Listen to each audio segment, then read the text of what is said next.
ಎಲ್ರಿಗೂ ನಮಸ್ಕಾರ. ಮೀಲ್ಸ್ ಇನ್ ಮಿನಿಟ್ಗೆ ಸ್ವಾಗತ. ಇವತ್ತು ತುಂಬ ಈಸಿ ಮತ್ತು ಟೇಸ್ಟಿಯಾಗಿ ಮಶ್ರೂಮ್ ಕರಿನ ಮಾಡೋಣ. ಇಂಗ್ರೀಡಿಯೆಂಟ್ಸ್: ಮಶ್ರೂಮು 200 ಗ್ರಾಮ್ದು 2 ತೊಗೊಂಡಿದ್ದೀನಿ, 1 ಸ್ಪೂನ್ ಧನಿಯಾ, 1/4 ಟೀ ಸ್ಪೂನ್ ಅರಿಶಿನ, 1 ಸ್ಪೂನ್ ಗರಂ ಮಸಾಲ, 1.5 ಸ್ಪೂನ್ ಖಾರದ ಪುಡಿ, 1 ಸ್ಪೂನ್ ಕಡಲೆ ಹಿಟ್ಟು, ಅರ್ಧ ಜೀರಿಗೆ ಪುಡಿ, ಸಾಸಿವೆ ಜೀರಿಗೆ ಒಗ್ಗರಣೆಗೆ, ಶುಂಠಿ ಬೆಳ್ಳುಳ್ಳಿ ಪೇಸ್ಟು, ಉಪ್ಪು ರುಚಿಗೆ ತಕ್ಕಷ್ಟು, ಎಣ್ಣೆ, ಇಂಗು, ಮ್ಯಾಗಿ ಮಸಾಲ, ಪುದೀನ, ಕೊತ್ತಂಬರಿ, ಕರಿಬೇವು, ಈರುಳ್ಳಿ, ಟೊಮೆಟೊ. ಇವಾಗ ಹೇಗೆ ಮಾಡೋದು ಅಂತ ನೋಡೋಣ. ಬಾಣಲಿನ ಇಟ್ಟು ಅದು ಬಿಸಿ ಆಗಕ್ಕೆ ಬಿಡೋಣ.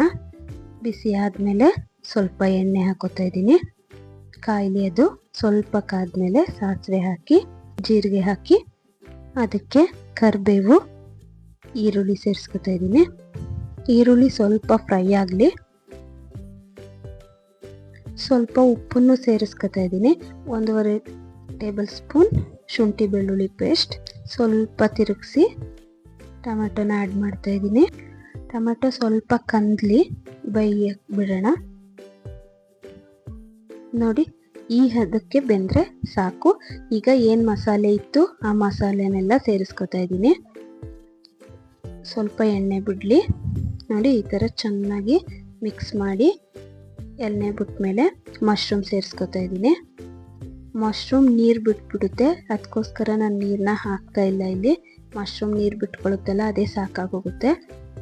ಹೀಗೆ ಮಸಾಲೆ ಎಲ್ಲ ಹಿಡಿಯೋ ಥರ ಅದನ್ನು ಮಿಕ್ಸ್ ಮಾಡಿ ಸ್ವಲ್ಪ ಉಪ್ಪು ಹಾಕ್ತಾ ಇದ್ದೀನಿ. ನೋಡ್ಕೊಂಡು ಹಾಕಿ, ಉಪ್ಪನ್ನ ಹಾಕಿ ಮುಚ್ಚಳ ಮುಚ್ಚಿ ಬಿಟ್ಬಿಡೋಣ. ಒಂದು 5 ಮಿನಿಟ್ಸ್ ಬಿಡೋಣ ಸಾಕು. ಫುಲ್ ನೀರು ಬಿಟ್ಕೊಂಡಿರುತ್ತೆ. ನೋಡಿ ಎಷ್ಟು ನೀರು ಬಿಟ್ಕೊಂಡಿದೆ ಅಂತ. ಅದಕ್ಕೇ ನೀರು ಸೇರಿಸೋ ಅವಶ್ಯಕತೆನೇ ಇಲ್ಲ ಇದಕ್ಕೆ. ನೀರೆಲ್ಲ ಇಂಗೋವರೆಗೆ ಸ್ವಲ್ಪ ಕುದಿಸ್ಕೊಳ್ಳೋಣ. ನೋಡಿ, ಈಗ ನೀರು ಸ್ವಲ್ಪ ಇಂಗಿದೆ. ಇದಕ್ಕೆ ಸ್ವಲ್ಪ ಬೆಲ್ಲ ಹಾಕೋತಾ ಇದ್ದೀನಿ ಟೇಸ್ಟಿಗೆ. ಬೇಕು ಅಂದರೆ ಆಪ್ಷನ್, ನಿಮಗೆ ಬೇಡ ಅಂದರೆ ಬೇಡ.